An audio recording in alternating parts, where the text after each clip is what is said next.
ఆంధ్ర తెలంగాణలో తక్కువ ఫీజులతో high quality results ఇస్తున్న ఏకైక సంస్థ తిరుమల్ ఐఏఎస్ ఇన్స్టిట్యూట్. భారీ వర్షాలు కర్ణాటక రాజధాని బెంగళూరు నగరాన్ని ముంచెత్తాయి. భారీ వర్షాల కారణంగా అనేక ప్రాంతాల్లో రోడ్లు జలమయమయ్యాయి. పలుచోట్ల ట్రాఫిక్ జామ్ కావడంతో ప్రజలు తీవ్ర ఇబ్బందులు పడ్డారు. ఉరుములు మెరుపులతో కూడిన వర్షం పడడంతో చెట్లు నేలకూలాయి. వాతావరణ ప్రభావంతో బెంగళూరుకు వచ్చే 20 విమానాలను అధికారులు దారి మళ్లించగా 10 విమానాలు ఆలస్యంగా నడిచాయి. దారి మళ్లించిన విమానాల్లో ఇండిగో 10, ఎయిర్ ఇండియా ఎక్స్ప్రెస్ కు చెందిన 4, అకాసాకు చెందిన 2, ఎయిర్ ఇండియాకు చెందిన విమానాలు 2, దేశీయంగా 18, 2 అంతర్జాతీయ ఇండిగో విమానాలున్నాయి. బెంగళూరులో ప్రతికూల వాతావరణం ఉండడంతో విమానాలపై ప్రభావం పడింది.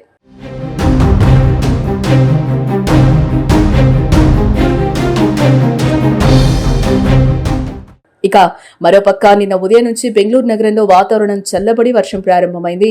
ఇన్నాళ్లు మండే ఎండలతో ఇబ్బంది పడిన బెంగళూరు వాసులు ఈ మారిన వాతావరణంతో కాస్త చల్లబడ్డారని చెప్పుకోవచ్చు.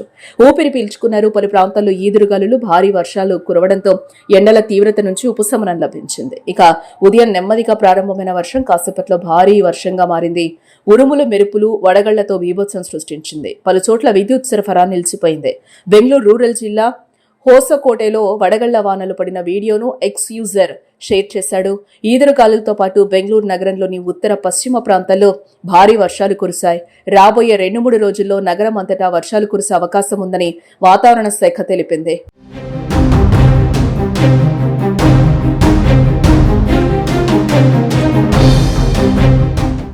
ఇవాళ కూడా తేలికపాటి వర్షాలు, ఉరుములతో కూడిన వర్షాలు కురిసే అవకాశం ఉందని భారత వాతావరణ శాఖ అంచనా వేసింది. మరోపక్క ఒడిశాలో కురిసిన భారీ వర్షాల కారణంగా పలు ఘటనలో 2 వ్యక్తులు మరణించగా 67 మందికి పైగా గాయపడ్డారు. మయూర్భంజ్ జిల్లాలో 600 పైగా ఇళ్లు తీవ్రంగా దెబ్బతిన్నట్టు అధికారులు తెలిపారు. గంజాం, పూరి జిల్లాలో పిడుగుపాటుకు 2 మృతి చెందగా మయూర్భంజ్ జిల్లాలో వడగళ్ల వాన కారణంగా అనేక మంది గాయపడ్డట్లు వెల్లడించారు. మయూర్భంజ్లోని 2 అత్యంత దెబ్బతిన్న బ్లాక్ లైన్ బిసోయి, బంగిర్పోసి బ్లాకుల్లో జిల్లా యంత్రాంగం సహాయ పునరావాస కార్యకలాపాలను ప్రారంభించింది.